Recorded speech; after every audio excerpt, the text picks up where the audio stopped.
Every EV battery is the same three-way bet between energy, cost, and lifespan. No chemistry wins all three. So let's break down every type, what each one actually trades away, and where this is really heading. Nickel metal hydride.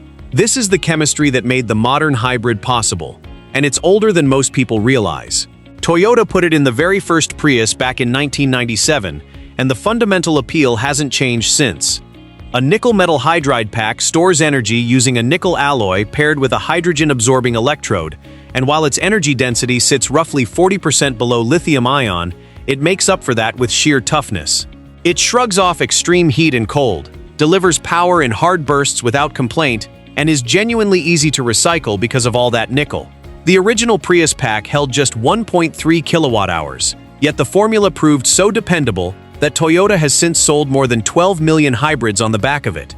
That durability is exactly why Toyota still fits it today, in hybrids like the Grand Highlander and the all-wheel drive Prius, long after most rivals moved to lithium. The trade-off is obvious the moment you try to build a pure electric car with it. Low energy density means a heavy pack for very little range, so nickel metal hydride was never going to power a long-distance EV. For that, you need to store far more energy in every kilogram, and that is where lithium takes over the story. Nickel manganese cobalt, almost always shortened to NMC. This is the chemistry that made long-range electric cars practical. The cathode is a layered blend of nickel, manganese, and cobalt, and manufacturers tune the recipe with ratios you'll see written as 532, 622, or 811. The more nickel in that mix, the more energy the cell stores, which is why NMC delivers a strong 150 to 250 watt-hours per kilogram, with advanced cells pushing past 300. That density is what puts 300 miles of range under cars like the Tesla Model S and the BMW i4, but every gain here has a cost.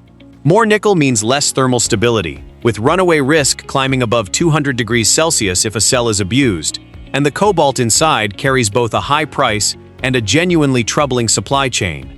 NMC also prefers to live between empty and 80%, and typically manages 1,500 to 2,500 cycles. Maximum range, in other words, bought with cost and caution. So engineers asked, what happens if you swap that manganese out entirely? Nickel cobalt aluminum, or NCA. If NMC is the balanced all-rounder, NCA is the specialist, obsessed with squeezing out the last drop of energy.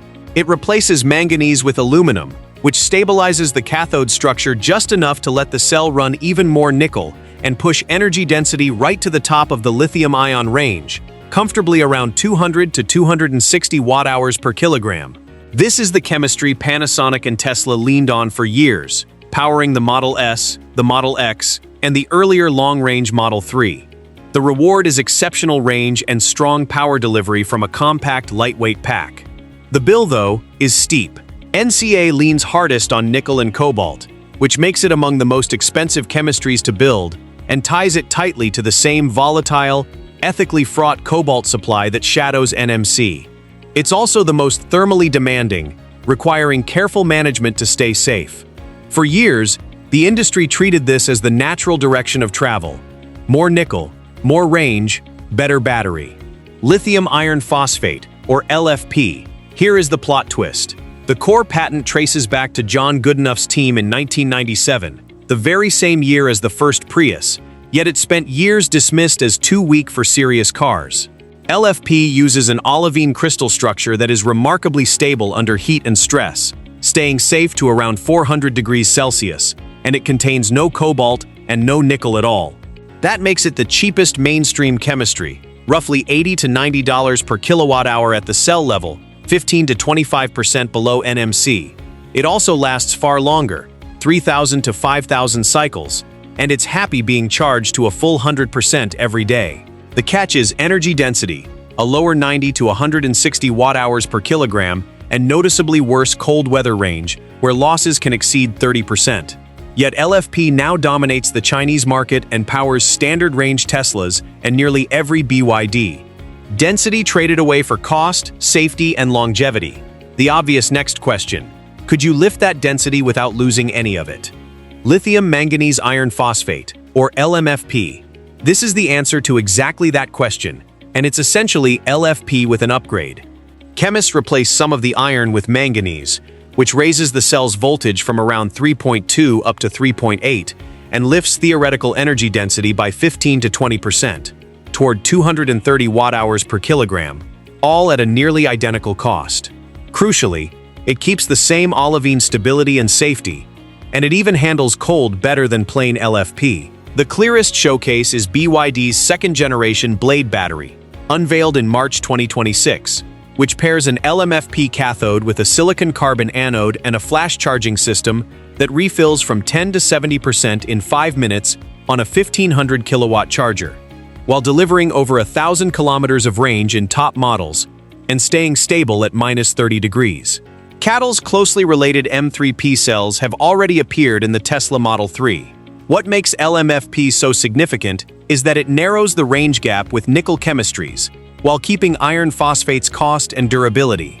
But every battery so far still leans on lithium, a metal whose price can swing wildly. So what if you removed it completely? Sodium-ion. This is the most radical rethink on the list, because it abandons lithium for sodium, one of the most abundant elements on Earth. That abundance is the entire point. Lithium carbonate lurched from around $7,000 a ton in 2021 to roughly $24,000 at points since, and sodium simply doesn't carry that risk. Shipments jumped roughly 150% in 2025, and even CATL's own chief scientist concedes that LFP is nearing its theoretical density limit, which is a big part of why sodium suddenly matters. CATL's Naxtra sodium-ion cells reach 175 watt-hours per kilogram, putting them level with LFP, and they became the world's first sodium-ion battery to pass China's new national safety standard, surviving crush, puncture, and saw tests without smoke or flame. Where sodium truly pulls ahead is the cold. It operates from -40 to 70 degrees, delivers nearly triple an LFP pack's power at -30, and holds over 90% of its capacity at -40. The world's first mass-production sodium-ion car, the Chang'an Nevo A06, arrives in mid-2026 with around 400 kilometers of range.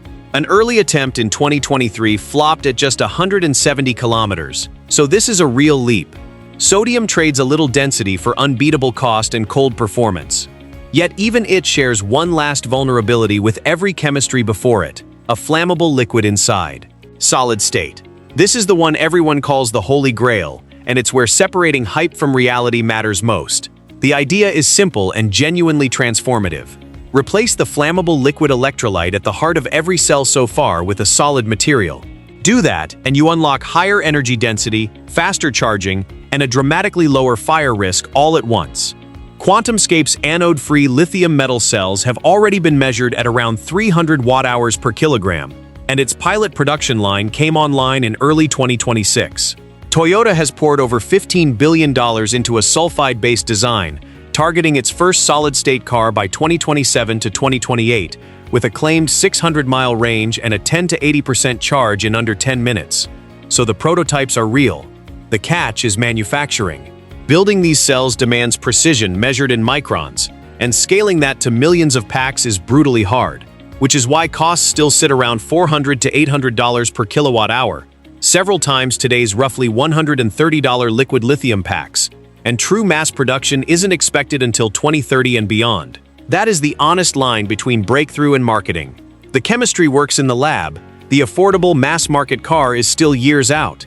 If this helped you finally tell the real breakthroughs from the marketing, subscribe for more clear EV tech breakdowns.